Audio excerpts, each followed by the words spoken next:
Good day, everyone. Welcome to the Management OS show brought to you by CEO Mastermind.ai. Today, I'm super excited to have Evan Backlid here as a friend of mine. He's also the founder and owner of Scaleback. And Evan, we were talking before the pre-show. It's like, we can probably talk for hours on entrepreneurship and the things he's done. And, we really want to give you the best 30 minutes, 35 minutes that you can have. And Evan's got an incredible background. He spent time in marketing and in sales, the whole nine yards. And I think his whole career has really been about solving complex business problems. And then Mhm.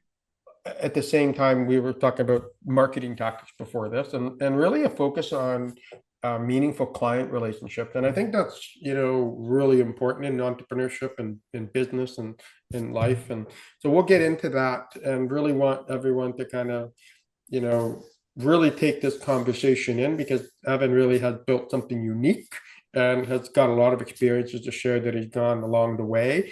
He's got the 7-day takeover program and all kinds of stuff. And I think what's really neat is the marrying of, and we talk a lot about on this podcast, is about sort of the humanity of things, but also the technology, and how do you marry technology and human talent so that we can get leaders and business owners, and whether they're founders or executives in corporations, to really scale with less stress. And that's kind of, you know, build a business without selling your soul kind of thing. And that's what we want to try to do here. So thank you for your time and jumping on board.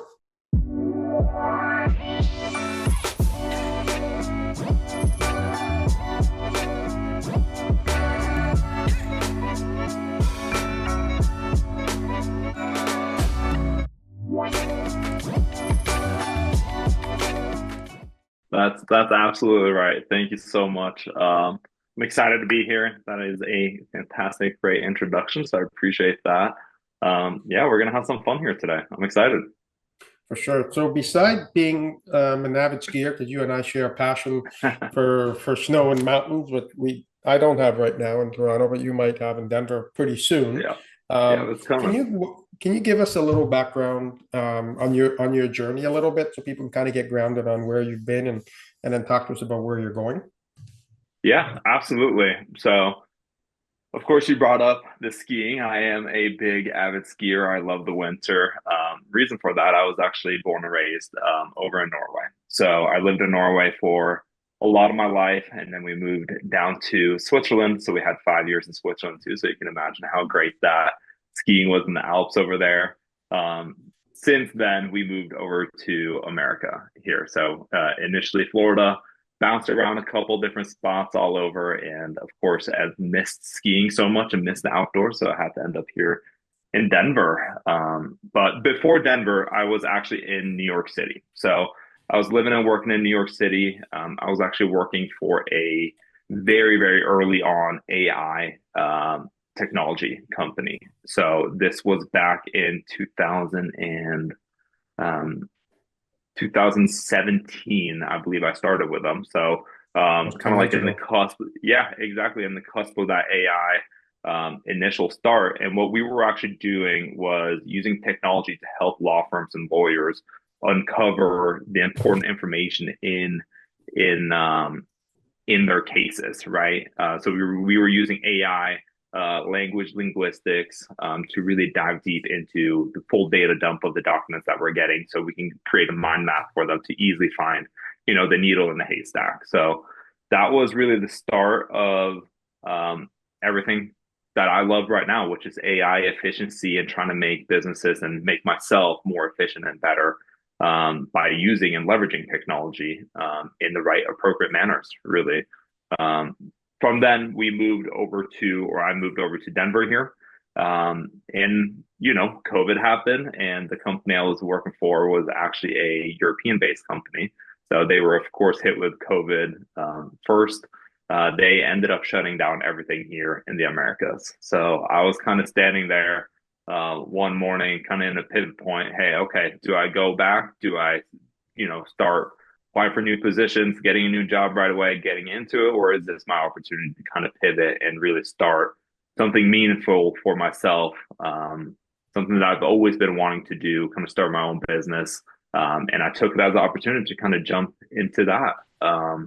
So from there, got into real estate, met a great business partner, and what we really did is we grew a real estate team. So we were growing a real estate team. We were scaling this real estate team. We were having a lot of success during that time. We actually scaled above 30 agents within, I would say, a year and a half. We were above 30 agents in around the A Denver lot. metro area, selling and everything. Yeah, it was a lot. So with onboarding and training and everything like that, that was a lot for just two of us to handle. So what we needed to do, I took a step back in production to really help on the back end and help scale this company and scale this team. And that's how I got introduced to the world of virtual assistants. So that's how we got into virtual assistant. I brought on a lot of people onto my team, really proved my own systems because I like to say I'm not total OCD, but I might be a little bit. I kind of lock my car keys, or I lock my car about 3 or 4 times before I go back in the house. But I need to know things are in order for me to hand it over, right? So I really Yeah. created this really good system for our team, for the virtual assistants, um, which was working. So I was working a lot less. They were handling a lot of the important, redundant tasks for me, and people started calling me. They started saying, "Hey, how are you doing so much? How are all your agents doing all this?" And I was just honest with them. I just said it's because I'm not doing it. It's because I created systems and I've handed those systems over to someone else to handle. So that kind of was a natural kickoff to start a company out of all this. So it was an organic way to get into the world of virtual assistants. Makes sense. Thank you for sharing that. There's a couple of things I wanted to touch back on. I think, our audience is a mix of sort of entrepreneurs, which are sort of executives within corporations, or Mhm. founders and entrepreneurs and stuff like that, like yourself now. So you were on the other side, and now you flip over on the other side. So I think what's really important is to think about technology. And for those who are listening or watching, the ability to start your business, there's never been a greater time to do that. Yeah. And, a lot of time people say, oh, corporate America, corporate Canada, corporate Europe is broken. It's Yeah. not that the entity itself is broken per se, it's that the playbooks that they use are sort of broken, right? Because the corporation is just a number in a ledger in an accounting software and some numbers in a bank. If it's the people that make it up. And so, sometimes we need to step outside of those environments, which, and that's a whole other conversation, but that aren't optimized for everyone, for example. But I think what your use case is that you followed your passion, followed what you were good at, and were able to create.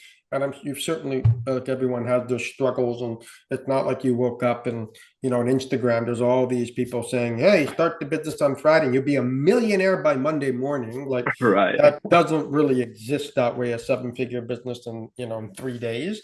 Have those examples occurred? I'm sure.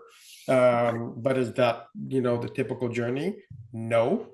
And what I think too is there's the rate of failure, and I want to touch on something that you talk about because the key word is systems, but the rate of failures in business always comes to people not adopting a system. So, for example, it's like me all of a sudden, you know what? I love the brain. I studied the brain. I'm going to be a brain surgeon. And then I go and try to do brain surgery. It's like, whoa, whoa, whoa, that's not going to work. You don't Right. have the training, you don't have the system, you don't understand the tool. Like, so people do this in business, right? And they translate themselves and say, they were a lawyer and they love food, and they go open up in a restaurant and think they're a great lawyer and they're going to be a restaurateur. Hold on a second. What got you there won't deploy over here. And I think what you said is what made you successful in that switch was the keyword systems, Yeah. right? Because bad systems break good people, but the best systems can uplift even mediocre talent, for lack of a better word. And so the real focus should always be on systems. When you have good people, good training in great systems, that's how you kind of unlock some of the things that you've been able to accomplish, right? Yeah. 100%.